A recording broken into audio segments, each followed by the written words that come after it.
We are entering the Soviet Odessa, or so-called modern Odessa. The buildings here were constructed after the Second World War, 1950s, 1960s. Before that, it was just a borderline of the city. There were empty fields and areas here, and post-border border of the city where the documents of people were checked and a special military group was placed. Now in the Soviet part of Odessa, we face the building of the local railway station. Nice looking Railway station. Yes, typical for Soviet times, constructed in 1950s, to be precise in 1957. It reflects traditional style of railway stations.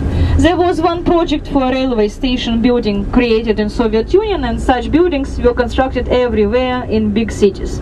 So this is just one of the examples with an inscription Vokzal, railway station, and some Soviet statues decorating on the top of the building. Odessa has a well-developed train system. It's a very important train junction, and you may see some of the trains to your right-hand side behind the fence. Many tourists, the majority I would say, arrive to Odessa with the help of trains. Odessa is connected with Moscow, St. Petersburg, Crimea, Simferopol, Kiev, Dnipropetrovsk with the help of passenger trains. It's much cheaper than traveling by plane, so many Russians and Ukrainians would prefer this kind of transport. Not the quickest, not the most comfortable, but the most affordable.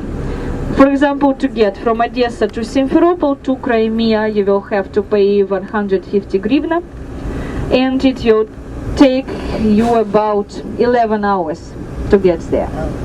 Architecture, Empire style, Stalinist style, with some kind of columned elements in the buildings, quite large windows, and of course grayish colors.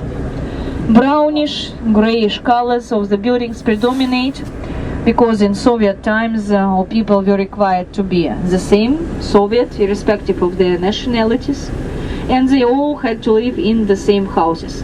So like today, to paint your house, for example, in red was impossible. You would be fined for that, punished and disrespected in Soviet society, so people had just to succumb to the rules. To our right-hand side, governmental buildings of Odessa, the government of Odessa region.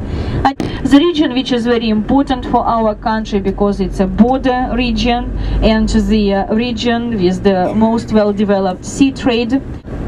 Odessa Film Studio used to be very prosperous in Soviet times. Generally, cinema industry in Soviet times was very well developed. There are a lot of Soviet films created in 1960s, 70s, which are considered to be classical in cinematography, which were presented in the international festivals and were very successful. Today, unfortunately, it's a decline period for the cinema industry. So to your right-hand side, as soon as you make a turn, you may see the white building with blue decorations of film on it, Odessa Film Studio.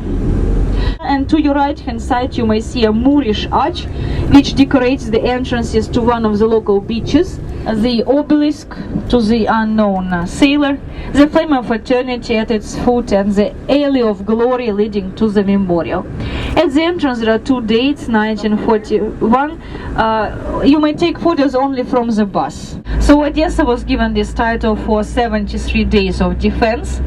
Odessa could resist the attacks even more, but there was an order from Moscow given to take sailors and soldiers from Odessa to Crimea, where an urgent help was necessary in Sevastopol, in the main military fortress.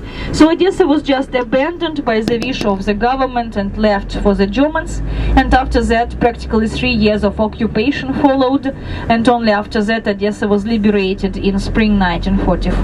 But in more detail about defense of Odessa, organization of this defense, occupation time, partisan movements and liberation of the city, we will speak today in the afternoon during our tour to the catacombs.